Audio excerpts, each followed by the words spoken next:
Daesh is an affront to all humanity.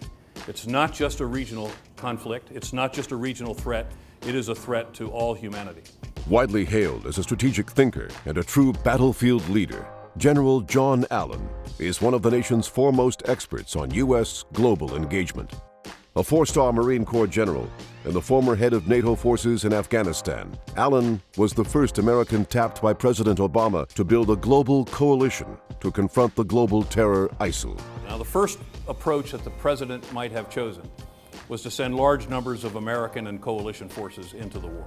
But what it would have done almost certainly is inflamed the region even more against the West. The other approach, which is an approach that increasingly we have found has been effective in areas, is to empower the indigenous population.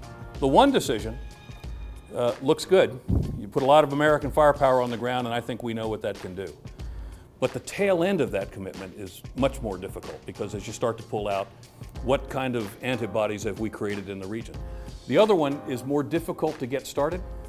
It's not nearly as pretty, and it also takes longer. But when you're done, you're done. I describe the counter-ISIL strategy as being organized around 5 lines of effort. The military line, to be sure, to deny safe haven and provide security assistance, but also disrupting the flow of foreign fighters, disrupting ISIL's financial resources, providing humanitarian relief and support to its victims, and counter-messaging or defeating ISIL as an idea. Stabilization was our last line of effort. Stabilization meaning when we liberated a population from Daesh, we wanted to be able to move in immediately after we pushed Daesh out of the population. And so we had to move quickly to restore essential services, to try to restore a quality of life to these people, and ultimately to rescue them and embrace them. Because defeating Daesh is not just about defeating the physical organization, it's about rescuing the people that lived under the subjugation. And the two of those have to exist together. You know, there's a big political debate going on right now as to whether we should accept refugees, or whether we should view them as a threat, or whether we should change the means by which we screen them. My own view is the United States is unique in the world as a great country. We truly are. And we have both the capacity to be both a humane country, a humanitarian country, but also the capacity to be secure. A unique combination of warrior and diplomat, Allen has had frontline views of the challenges facing our nation, the keys to combating the enemy, and the leadership lessons that can be applied to today's business environment. We have shrunk the formation of Daesh, we have shrunk its surface area, and very importantly, we've worked hard on the narrative. A narrative that not only counters Daesh in the information space, but also is a positive narrative about the reality of Islam.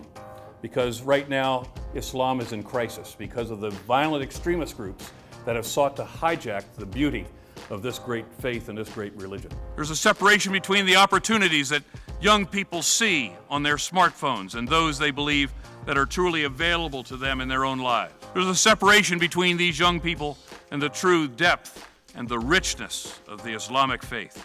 We must save our children.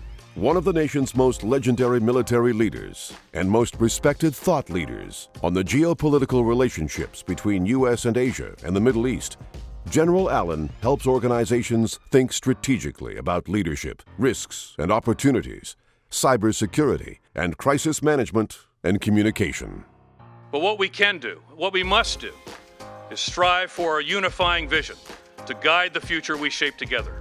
As more than 60 nations continue this campaign against ISIL, that is the broader, more distant horizon we must imagine, and the opportunity which we must seize. It's a human legacy we want to leave behind us.